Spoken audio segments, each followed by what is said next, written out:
Picture this: Hollywood Boulevard, 1952. A cherry red Cadillac Eldorado speeds past Grauman's Chinese Theater at mid. Behind the wheel, a face plastered across every movie theater marquee in America. Chasing him through the neon-lit streets, Detective William Bill Parker Jr., who has no idea he's about to shatter the golden age of Hollywood. What started as a tip about illegal gambling became a nightmare that exposed blackmail, murder, and a conspiracy that reached the highest level, the studio system. And here's the twist: the actor wasn't the mastermind. He was just the puppet. Someone else was pulling the strings, and they'd kill to keep their secret buried. Stay with me, because what Detective Parker uncovered that night didn't just destroy one career. It exposed the dark underbelly of Tinseltown's most glamorous era. And the evidence? It was hidden inside the one place Hollywood protects above all else: the silver screen itself. This is the true story of how one detective's investigation brought down Hollywood's most powerful secret. Detective William Parker Jr.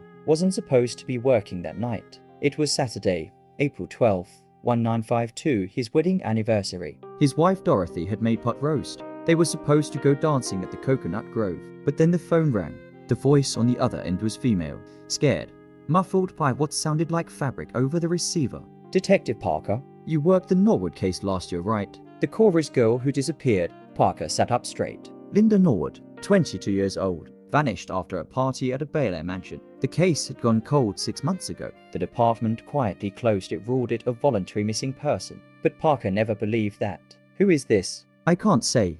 But if you want to know what really happened to Linda, be at the Starlight Club on Vine Street. Midnight. Come alone. And detective, don't trust anyone at the department. They're protecting him." Click. Deadline. Parker stared at the rotary phone. Dorothy appeared in the doorway, already knowing. After 15 years of marriage, she could read him at the evening paper. "You have to go, don't you?" "I'm sorry, Dot." She kissed his cheek. "Be careful. And Bill, if this is about that poor girl, get him." The Starlight Club was a second-tier joint on Vine Street, the kind of place where has-beens drank away their glory days and wannabes pretended they were somebody. Parker arrived at 11:45 p.m., parking his unmarked Ford across the street. The club was dying down. A tired trumpet player blew melancholy notes while a bartender wiped down the mahogany bar. Parker took a stool in the corner, ordered a whiskey he wouldn't drink, and waited. At 12:07 a.m., a woman slid onto the stool beside him. Platinum blonde hair, too much makeup trying to hide too many years. She wore white gloves and clutched a purse like it held the crown jewels. "You are Parker?" He was asking. "My name was Carol Winters. No, it's just Carol. I used to dance. Background work, mostly. I was at the party the night Linda disappeared." Parker's pulse quickened. "Tell me what you saw." Carol lit a cigarette with shaking hand. "Victor Fontaine was there." The Victor Fontaine. America's dreamboat, they call him. 3 pictures a year with MGM. Face on every magazine from here to New York. Parker knew the name. Everyone did. Fontaine was Hollywood royalty, tall, square-jawed, the kind of leading man that made women swoon and men want to buy whatever cigarettes he endorsed. What about him? He got rough with Linda upstairs. Real rough. I heard her screaming. When I tried to help, Carol pulled back her glove. A jagged scar ran across her wrist. His goons told me if I ever talked, they'd make sure I never worked again. Hell, they'd make sure I never breathed again. Why come forward now? Carol's eyes filled with tears. Because last week, I saw another girl go into his mansion. Young thing, maybe 19. Looked just like Linda. And I read in Variety this morning she's missing. Nobody's reported it yet, but she's gone. I can't let it happen again." Parker felt ice in his veins. "What's the girl's name?" "Susan Alvarez. Extra on Fontaine's new picture, Desert Commandos." That's when the first twist hit. As Carol spoke, Parker noticed a black Chrysler Imperial parked across the street. Inside, a figure watched them through binoculars. The same car he'd seen 3 blocks from his house when he left. Someone was following him. Someone knew he was here. "Carol, we need to leave. Now." "Wait, there's more. The parties, they're not just parties. Fontaine films them. Movies, you understand? Private movies. He uses them to control people. Producers, politicians, even cops. I saw the camera room once. Reels and reels of film, labeled with names and dates." Parker's mind raced. Blackmail. That's how Fontaine stayed untouchable. That's why the Norwood case disappeared. Where does he keep the films? His estate in Bel Air. But you'll never get a warrant. He owns half the judges in this city. The Chrysler's doors opened. 2 men in dark suits stepped out, moving toward the club entrance. Parker grabbed Carol's arm. "Back exit." Now, they burst through the kitchen. past a startled cook, into the alley behind the club. Parker's fort was around the block. They ran, but the alley wasn't empty. A third man emerged from the shadows, blocking their path. Tall, broad-shouldered, holding a .38 revolver casually at his side. Detective Parker, Mr. Fontaine would like a word. Parker's hand moved toward his service weapon, but the man raised his gun faster. Don't. Miss Winters, Mr. Fontaine is very disappointed in you. Carol whimpered. Please. I didn't tell him anything important. That's not how Mr. Fontaine sees it. The man's finger moved toward the trigger. Parker had maybe a second to act. He shoved Carol behind a dumpster and drew his weapon in one motion. The alley exploded with gunfire. 3 shots. Parker hit the ground, rolled behind a trash can. Returned fire to shots, both missing the gunman by inches in the dim alley light. The man ducked behind a fire escape. LAPD. Drop the weapon. The response was another shot that sparked off the brick wall near Parker's head. Carol was screaming. Footsteps pounded from the club entrance. The other 2 goons were coming. Parker was pinned down, outgunned, and running out of time. Then, salvation arrived from an unexpected source. A black and white patrol car screeched into the alley, siren wailing. Officers Jimmy Russo and Tom Chern beat cops Parker knew from the precinct. The gunman cursed, fired 1 wild shot, and ran. The other 2 men vanished like smoke. Within seconds, the alley was empty except for Parker, Carol, and the patrol officers. Russo ran up, service weapon drawn. Bill, you okay? We heard shots. Parker stood, hands shaking with adrenaline. Thank God you were close, but Chun looked confused. We weren't. We got a call anonymous tip that shots were fired at the Starlight Club. We were 10 blocks away. Someone called it in. Someone wanted the patrol car here. But who? Parker drove Carol to the precinct downtown the main station, not his division. He didn't know who to trust anymore. If Fontaine had cops on his payroll, Parker needed to be careful about who he told. Sergeant Margaret Holloway was working the night desk. Old school, no nonsense, and famously incorruptible. She turned down 3 promotions because they would meant playing politics. Marge, I need a favor. Off the books, Holloway looked at Carol and at Parker. 30 years of reading situations told her everything. Who'd you piss off, Bill? Victor Fontaine. Holloway's expression didn't change, but something flickered behind her eyes. Recognition. Maybe fear. You're playing with fire. I know. Can you keep her safe? Protective custody, but quiet. No paperwork trail. Holloway nodded slowly. There's a safe house in Boyle Heights. Old bootlegger hideout from Prohibition. Only 3 people in the department know about it. Give me 20 minutes while Holloway made arrangements. Parker called his captain Randall Burke, a 28-year veteran who'd come up through the ranks the hard way. Cap, it's Parker. I need to talk. In person. It's about the Norwood case. Silence on the line. Too long. When Burke finally spoke, his voice was careful. Bill, that case is closed. A second girl is missing. Say memo egg. I have a witness. Where are you? Downtown. Main station. Stay there. I'm coming in. Parker hung up, feeling the weight of the situation. Carol was safely tucked away in a back room with a female officer standing guard. Rousseau and Chern had filed reports about the shooting, but left Parker's name out. They knew something big was happening. Captain Burke arrived 40 minutes later. He looked older than his 53 years, like he hadn't slept. They met in an interrogation room, just the 2 of them. Talk to me, Bill. Parker laid it out, the anonymous call, Carol's testimony, the shooting, the blackmail films, everything. Burke listened without interrupting. When Parker finished, the captain pulled out a pack of Lucky Strikes and lit one with shaking hand. I'm going to tell you something that stays in this room. Understood? Yes, sir. 3 months ago, I got approached. A lawyer, expensive suit, briefcase full of cash, $50,000. All I had to do was make sure certain cases stayed cold. Norwood was one of them. Parker felt his stomach turn. Cap, I said no, Bill. I threw the bastard out of my office. But here's the thing, 2 weeks later, photos arrived at my house. Photos of me from 15 years ago. Young, stupid mistakes from when I was drinking heavy. Photos that would end my career and destroy my marriage. The message was clear. Play ball or get destroyed. Did you? Burke met his eyes. I'd been stalling. Not actively helping them, but not pushing cases either. Buying time while I figured out what to do. I'm ashamed, Bill. But I'm also scared. These people, they're everywhere.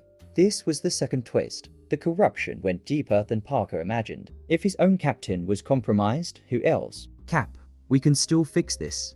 We get those films. We get evidence. You don't understand. I've been doing homework. Victor Fontaine isn't the top. He's middle management. Above him is someone bigger. Someone who's been running this blackmail operation since the 1930s. someone who controls half of Hollywood and a quarter of the LAPD. Who? Burke crushed out his cigarette. I don't know. Everyone calls him the producer. No one's ever seen his face. He communicates through intermediaries. Fontaine, a studio executive named Marcus Rothman, a few others. But the producer, he's a ghost. Parker's mind raced. A conspiracy this big, this organized, it would take an army to bring down. We need federal help. FBI. Burke laughed bitterly. You think J. Edgar Hoover wants this exposed? Half the politicians in Washington are probably in those films. No, Bill. If we're doing this, we're doing it alone. Then we do it tonight. You, me, Russo, and Chen. 4 cops against Fontaine's mansion. We get the films, we get proof, and we go straight to the press. Let the court of public opinion force everyone's hand. Burke studied him for a long moment. You know this could end our careers. Might end with us dead.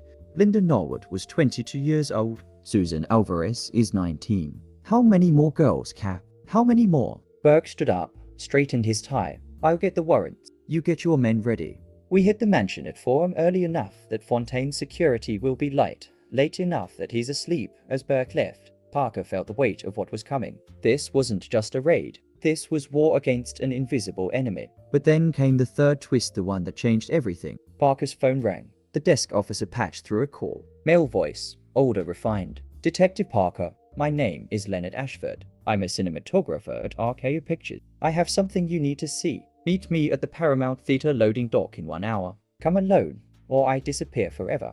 How do I know this isn't a trap? Because, Detective, I'm the one who's been filming Victor Fontaine for the producer all these years. And I'm done being their cameraman. I want out. But more than that, I want them buried. The line went dead. The Paramount Theater loading dock was dark at 2:30 a.m. Parker parked 2 blocks away and approached on foot, service weapon holstered but ready. The street lamps cast long shadows across the alley. Somewhere in the distance, a police siren wailed someone else's emergency. A figure stepped from behind a delivery truck, thin, maybe 60 years old, wearing a shabby overcoat and a fedora pulled low. Wire-ringed glasses caught the dim light. Detective Parker, Ashford. The man nodded nervously, glancing over his shoulder every few seconds. We don't have much time. They don't know I'm talking to you yet, but they will. They always find out. Start from the beginning. Ashford pulled out a cigarette with shaking hands. Parker lit it for him. I've been in pictures since 1929. Good cameraman. Great, even. Won an Academy Award for cinematography in 38. But the studios, they treat you like equipment. Use you up, toss you out. By 1947, I was washed up. Couldn't get work anywhere. What changed? A man approached me. Called himself Mr. Smith, obviously fake. Offered me $500 a week, cash, to film private parties. Said it was for a private collector who appreciates fine cinematography. I knew something was off. But $500 a week? During those years, I couldn't say no. Ashford took a long drag, the ember glowing in the darkness. First party was at Fontaine's mansion. 18, maybe 20 people. Politicians, studio executive, a few actors I recognize. And girls. Young girls, barely legal. Some maybe not even that. They gave these girls drinks, pills. Within an hour, the party turned into something else. Parker's jaw clenched. What did you film? Everything. They set up rooms with 2-way mirrors. I filmed from behind the glass. Politicians with underage girls. Studio heads with young actors they promised stardom. Married men with men. Everything that could ruin someone in 1952. Linda Norwood. Was she there? Ashford's face crumbled. Yes. October 15th, 1951. She didn't want to participate. She tried to leave. Fontaine got angry. Very angry. He, Ashford, couldn't finish. Did you film what happened? I stopped filming. Turned the camera off. It was the first time I'd ever refused. But I heard everything. The screaming. Then, silent. The next morning, they told me Linda had left early, but I saw the groundskeeper. I saw him digging in the rose garden behind the pool house. Parker felt sick. She's buried there? I believe so. But I have no proof except what I witnessed. What about Susan Alvarez? Ashford's eyes went wide. How do you know about? He stopped, understanding. It happened again. Dear God, when? Last week, April 5th. Ashford looked like he might vomit. I wasn't called to film that party. They've been using me less lately, training a replacement. Someone younger, hungrier, who won't have moral qualms. You said you want out. What are you offering? Ashford reached into his coat and pulled out a film canister. This is a duplicate reel. The master is in Fontaine's fault, but I made copies over the years. Insurance, I thought. This reel contains footage from 6 different parties spanning 3 years. You'll recognize faces. Senators. A judge from the California Supreme Court. 2 LAPD captains, not yours thankfully. And the producer. Parker's heart jumped. You filmed the producer only once. He came to inspect the operation in 1950. Thought the cameras were off. They weren't. I captured maybe 30 seconds of him. Full face, clear as day. Who is he? Ashford smiled grimly. You won't believe me when I tell you. But once you see that film, you'll understand why this goes so. Before Ashford could continue, headlights flooded the alley. A black Chrysler Imperial, the same one from outside the Starlight Club, screeched to a halt, blocking the exit. Run!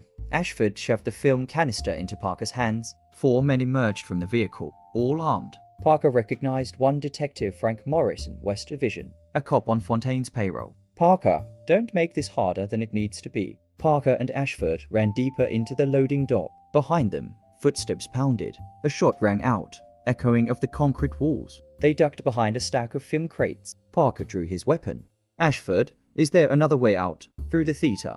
But it's locked. Another shot. This one closer. Parker returned fire 1 shot, keeping them back. Ashford fumbled with a ring of keys. I have a master key. All RKO facilities. Old perk from my studio days. They crashed through a side door into the theater's backstage area. Darkness everywhere, broken only by exit signs glowing red. Parker heard their pursuers entering behind them. This way, Ashford led them through a maze of curtains, props, and catwalks. They emerged into the main theater fast, ornate, empty. Hundreds of velvet seats facing a massive blank screen. The ceiling soared 40 feet overhead, decorated with gold leaf and cherubs. Morrison's voice echoed from the backstage. Parker, you're making enemies you can't afford. Give us the film and the old man, and you walk away. Parker and Ashford crouched behind the back row of seats. Can we reach the lobby? They'll be covering it, Ashford whispered. But the projection booth, there's a fire escape that leads to the roof. They crawled along the side aisle. Parker glanced back. 2 men were sweeping the theater with flashlights, guns drawn. The projection booth stairs were behind a small door marked staff only. They climbed quickly, shoes thundering on metal steps. Behind them, shouts they'd been spotted. The projection booth was cramped walls lined with film reels, 2 massive projectors pointing through windows toward the screen below. Ashford ran to a far door. Fire escape. Come on. They burst onto the metal platform. Cool night air hit Parker's face. Below, the alley. Above, the roof. Go up, Parker urged. But Ashford was old slow. Halfway up the ladder, Morrison appeared in the fire escape doorway. End of the line, Parker. Parker raised his weapon. Morrison raised his. For a moment, they stood frozen to cops, 2 guns. A decision that would change everything. Frank, don't do this. You're still a cop. You can still walk away. Morris laughed bitterly. Walk away to what? A pension that barely covers rent? 30 years of eating shit from the brass? Fontaine pays me more in a month than the department pays me in a year. He's blackmailing you, just like everyone else. Morrison's expression flickered just for a second. Parker saw the fear underneath. You don't know what they have on me.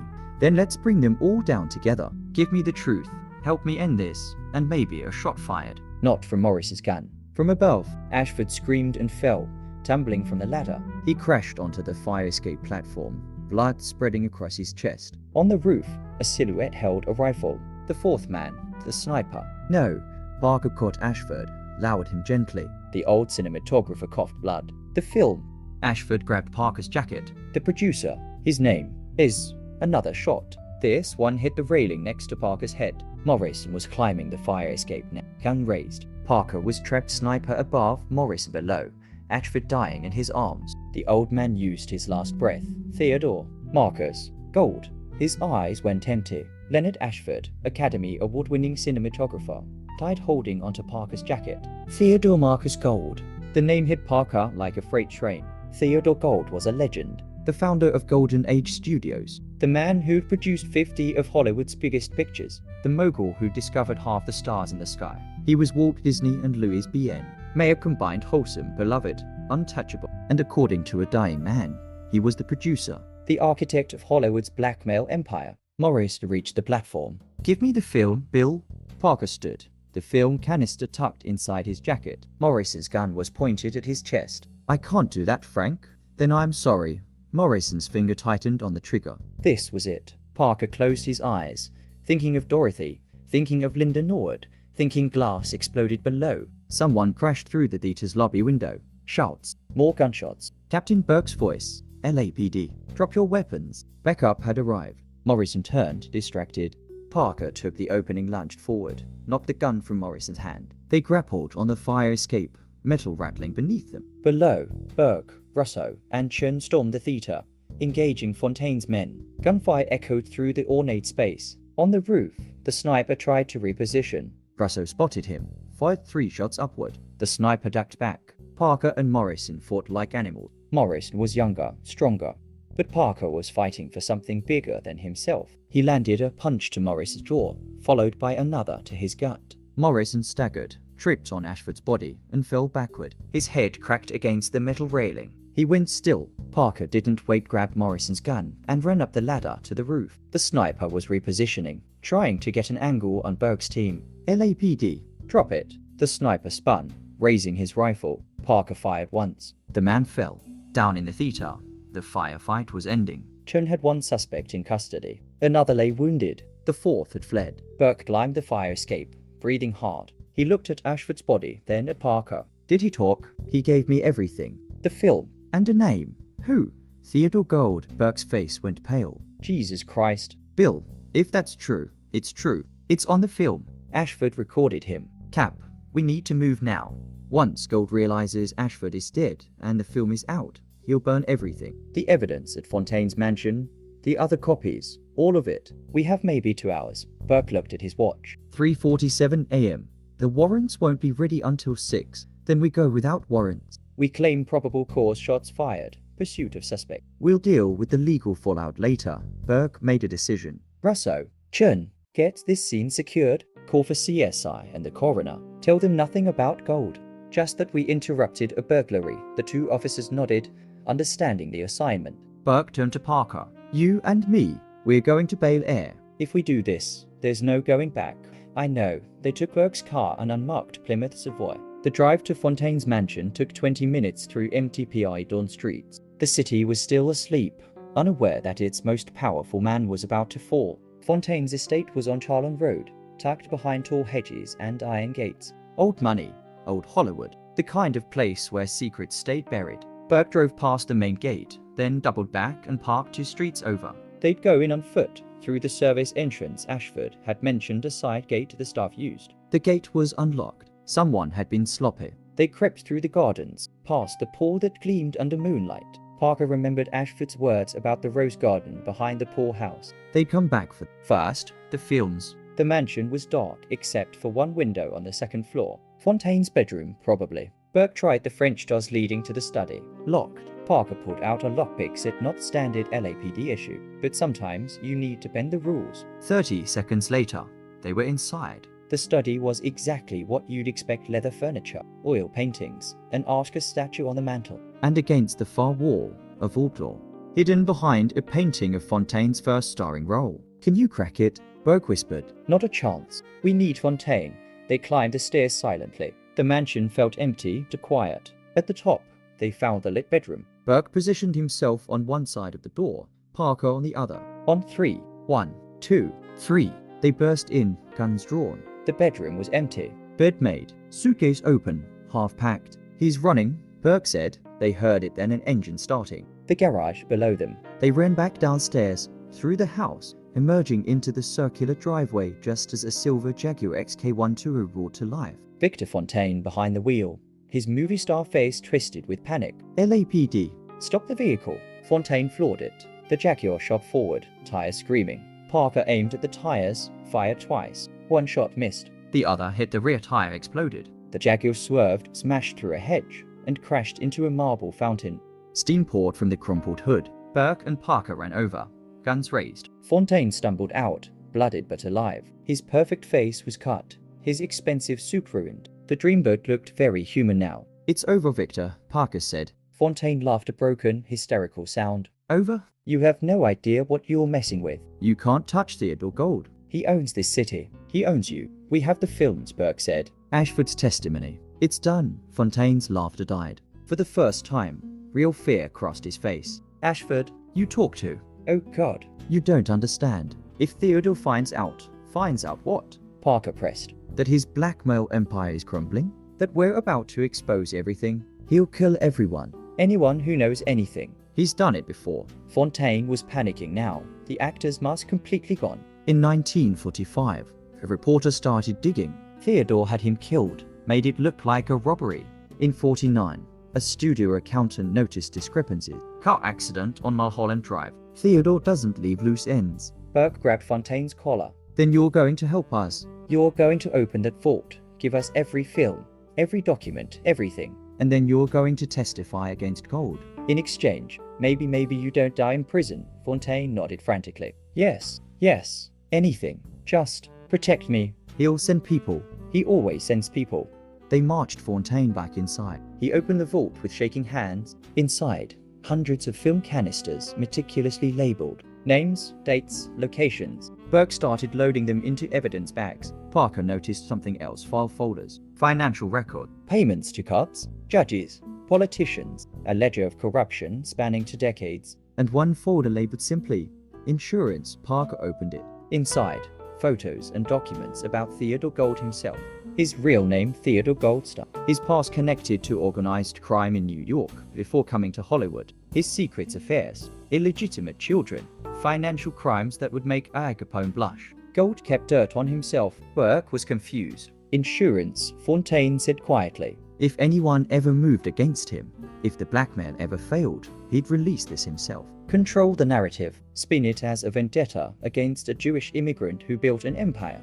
Make himself the victim. Parker stared at the document. This was it. Everything they needed, but also everything that made Gold incredibly dangerous. As if on cue, headlights appeared outside. Multiple vehicles. Burke looked out the window. We've got company. 4 cars. Maybe a dozen men. They were out of time. Parker grabbed the evidence bags. Back door. Now, but Fontaine shook his head. They'll have men there too. They always cover the exits. We're trapped. Burke assessed the situation. Ground floor, limited exits, outnumbered 3 to 1. Then we hold them off until backup arrives. Did you call for backup? Parker asked. Burke's expression said it all. No, they'd come without support, without warrants. No one knew they were here. Cap, Dorothy knows where I went. If I don't call by 6 a.m., that's 2 hours away, Bill. Outside. Car door slammed. Voices shouted orders. These weren't thugs. Parker recognized military precision. Gold had sent professional. They barricaded the study door with Fontaine's heavy desk. Burke called the LAPD switchboard from Fontaine's phone. This is Captain Randall Burke, badge 2847. I'm at 1847 Charland Road, Van Air. Officers under fire. Need immediate backup. Multiple armed suspects. The dispatcher's response. Captain Burke, we show you're off duty. Is this official department business? Burke's jaw clenched. Gold's influence. Even the dispatchers were compromised or following protocol that would delay help. Lives are at stake. Send backup. Now, he hung up. They'll come, but it'll take time. Glass shattered downstairs. They were coming in. Parker positioned himself behind Fontaine's heavy oak desk, gun aimed at the door. Burke took cover behind a bookshelf. Fontaine cowered in the corner, suddenly very unheroic. Footsteps in the hallway, shadows under the door. Then a voice. Detective Parker. Captain Burke. This doesn't have to end badly. Mr. Gold simply wants his property back. Give us the films and you can walk away. Parker recognized the voice smooth, professional. Not a thug. Someone educated. Dangerous. That's not happening. Parker shouted back.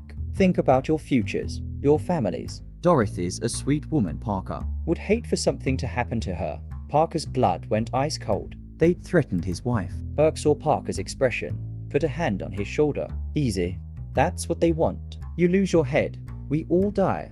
The voice continued. You've got 30 seconds. Then we're coming in. Parker looked at the evidence film canisters document. The proof that could bring down Hollywood's darkest secret. Then he looked at the door. The men outside. The impossible odds. Cap, I have an idea. It's crazy, but I'm listening. Fontaine spoke up from his corner. There's tunnels. Bootlegger tunnels from Prohibition. They connect the Big Bel Air mansion. My basement has an entrance. Both cops turned. Show us. Now, they grabbed as much evidence as they could carry and followed Fontaine through a hidden door behind the bookshelf. Stone steps descended into darkness. Parker lit a match. The tunnel stretched ahead, brick-lined, maybe 70 years old. Behind them, the study door exploded. Gold's men were inside. Go, go, Burke urged. They ran through the tunnel, footsteps echoing. Behind them, shouts and flashlight beam. The pursuers were coming. The tunnel forked. Fontaine hesitated. Left goes to the Rothman estate. Right goes to left. Parker decided. Marcus Rothman was Gold's lieutenant, but maybe that was exactly where they needed to go. They emerged in another basement, this one more modern. Rothman's home office. Parker checked his watch for 23 a.m. They'd been running for hours, and the night felt endless. Burke found a phone and called the precinct again. This time, he got Sergeant Holloway. Marge, it's Burke. We're in deep. I need every car you can send to the Rothman estate on Stone Canyon Road. Officer needs assistant. Right now. Already done, Captain. Your wife called 20 minutes ago. Said if she didn't hear from Parker by 4, something was wrong. Half the department is rolling to Bel Air. Relief flooded Burke's face. Dorothy Parker. God bless that woman. Sirens wailed in the distance, getting closer. But they weren't safe yet. Footsteps thundered above them. Gold's men had found the tunnel exit and was searching the house. We need to store, Parker said. Just 5 more minutes. Fontaine pointed to a door. Rothman's personal theater. Soundproof. We can lock ourselves in. They ran. The theater was smaller than Paramount's, but still lavish red velvet seats, a screen, and most importantly, a heavy steel door with a bolt lock. They barricaded themselves inside. Burke and Parker positioned themselves behind the seats, guns ready. Fontaine collapsed in the corner, spent. The door handle rattled, then pounding, then a voice. This is your last chance. Open the door. Parker checked his ammunition. 3 rounds left. Burke had maybe 4. Cap, if this goes bad, it won't. Listen through the soundproofing. Barely audible, more sirens. Lots of them. The cavalry was arriving. The pounding stopped. Shouts outside. Then gunfire, but different this time. Not aimed at them. Gold's men were engaging with LAPD. Burke smiled. They made a mistake. They fired on police officers. Now it's not just us. It's the whole department. The gunfight lasted maybe 3 minutes. When it ended, a familiar voice called through the door. Captain Burke. Detective Parker. It's Holloway. You boys okay in there? They unbolted the door. Sergeant Holloway stood there with a dozen officers, all with weapons drawn. Behind them, Gold's men were on the ground, handcuffed. About time, March, Burke said. She raised an eyebrow. Next time don't go rogue without telling someone. You're lucky Dorothy's smart enough to have a backup plan. Parker looked at the evidence bags they'd saved. We got it. All of it. Films, documents, names. Everything to bring down Theodore Gold. But Holloway's expression darkened. About that, you need to see something. She led them outside. Dawn was breaking over Los Angeles, painting the sky pink and gold. In the driveway, a black Lincoln Continental sat with its engine running. Inside, 2 figures. One was Marcus Rothman, studio executive, Gold's right hand. The other was a man in his 70s, distinguished, wearing an expensive suit. Theodore Gold himself. He was here when we arrived, Holloway explained. Sitting in his car, waiting. Said he wanted to talk to you personally. Parker approached the vehicle, hand on his weapon. Gold rolled down the window. Up close, he looked tired, old, human. Detective Parker. Captain Burke. Congratulations. You won. You're under arrest for. Gold raised a hand. I know. Blackmail, conspiracy, accessory to murder. The list is long. I'm not running. I came to negotiate. We don't negotiate with criminals, Burke said. Even when I can give you something you want. The location of Linda Norwood's body. Susan Alvarez, she's alive, by the way. Locked in a cabin in Lake Arrowhead. I can give you the address, and I can give you names. Everyone who worked for me. Every politician, every judge, every cop. Parker's jaw clenched. Why would you do that? Gold smiled sadly. Because I'm 73 years old, detective. I have lung cancer. 6 months to live, maybe less. I don't care about prison, but I do care about one thing, my daughter. She's innocent. Never knew about any of this. If I cooperate fully, I want immunity for her. Protection from the fallout. Burke and Parker exchanged glances. It was a devil's bargain. But if Susan Alvarez was still alive, where is she? Parker demanded. Cole pulled out a piece of paper with an address. Send men now. She has food and water for another day, maybe 2. After that, he didn't finish. Parker grabbed his radio. All units, we have a possible hostage situation. Lake Arrowhead, 4780 to Pinecrest Road. Female victim, 19 years old. Proceed with caution, Gold continued. I built this empire because Hollywood is built on illusion, dreams. Everyone here is pretending to be someone they're not. I just took it to its logical conclusion. Control the secrets, control the city. You destroyed lives, Parker said. Yes, I did, and I'll pay for that. But understand something, detective. Before me, there were others. After me, there will be more. Hollywood doesn't change. It just gets better at hiding. The rest happened quickly. Gold and Rothman were arrested. Susan Alvarez was found alive in the Lake Arrowhead cabin. dehydrated and traumatized but breathing. Linda Norwood's body was recovered from Fontaine's rose garden, giving her family closure after 10 months of not knowing. The films were processed as evidence. Parker watched them once he had to, for the case. Senators, judges, studio executive, even to LAPD captains, all caught on camera in compromising situations. The scandal broke 3 days later. Every newspaper in America ran the story. Hollywood's dark secret exposed. Studio moguls' blackmail empire crumbles. LAPD detectives bring down the producer. Theodore Gold pleaded guilty to all charges. In exchange for full cooperation, his daughter received immunity and protection. Gold was sentenced to 20 years but died in prison 6 months later, just as he'd predicted. Victor Fontaine stood trial for the murder of Linda Norwood. The jury deliberated for 2 hours. Guilty. Life without parole. America's dreamboat spent the rest of his life in San Quentin. His movies pulled from theaters, his name erased from Hollywood history. Detective Frank Morrison cooperated with investigators, naming dozens of other corrupt officers. He received a reduced sentence 15 years. He served 12. Carol Winters, the dancer who'd started it all, received witness protection. Last Parker heard, she was living quietly in Oregon under a new name. Captain Randall Burke retired 6 months after the case concluded. The stress had aged him, but he left with his honor intact. The shame of his brief compromise washed away by his courage when it mattered most. And Detective William Parker Jr. He stayed on the force, made sergeant within 2 years, but the case changed him. He'd seen how deep corruption could go, how power could twist good people into monsters. On quiet nights, when he couldn't sleep, he'd think about that anonymous phone call, the woman who'd started everything. Sometimes he wondered if it really was Carol Winters. Sometimes he wondered if it was someone else entirely. Someone inside Gold's organization who'd had enough. Someone who wanted out. He never found out. But here's the final twist, the one that kept Parker up at night even years later. 3 months after Gold's arrest, Parker received an unmarked envelope at the precinct. Inside, a single piece of paper with a typed message. The producer is gone, but the studio remains. Someone will fill the vacuum. Someone always does. Watch the shadows, detective. Hollywood's darkest secrets are still hidden in plain sight. No signature, no return address. Parker burned the letter, but he never forgot it, because he knew it was true. Gold's empire had fallen, but the system that enabled it, that remained. The culture of silence, the worship of fame, the willingness to look the other way when stars misbehaved. Hollywood had learned its lesson, not to stop the abuse, but to hide it better. Parker kept working cases, kept fighting the good fight, but a part of him always wondered who was out there right now, filming in secret. Who was building the next blackmail empire? Who would be the next producer? Some questions don't have answers. Some monsters don't have faces. But Parker had saved Susan Alvarez.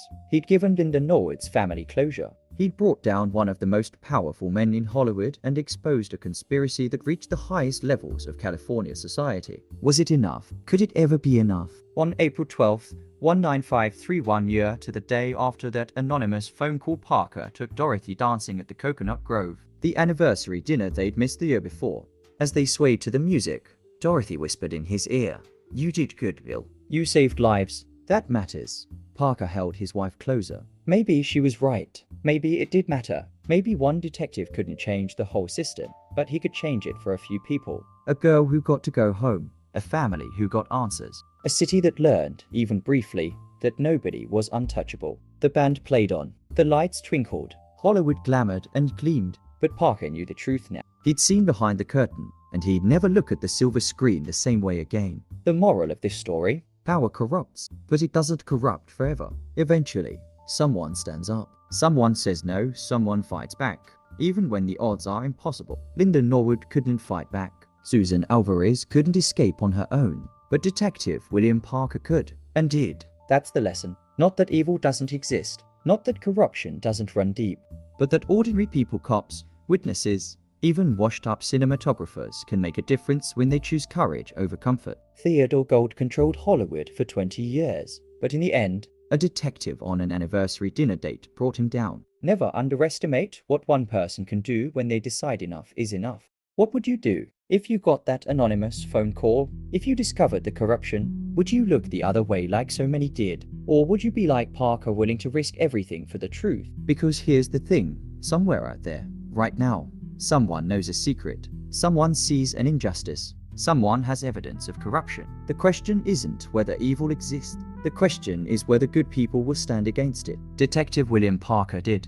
On one night in 1952, he answered a phone call that changed everything. He followed the evidence where it led, no matter how powerful the people involved. And that made all the difference. That's the story of how a police officer arrested a corrupt Hollywood actor. But more than that, it's the story of how one man's courage exposed an empire of darkness and brought justice to those who thought they were above the law. The case files are still sealed in the LAPD archives. The films remain evidence, locked away from public view. But the people who were there remember. They remember the night Hollywood's golden age tarnished, the night the illusion shattered, the night a detective named Parker proved that in the end, truth is stronger than fame, justice is stronger than power, and courage is stronger than fear. That's the lesson. Remember it.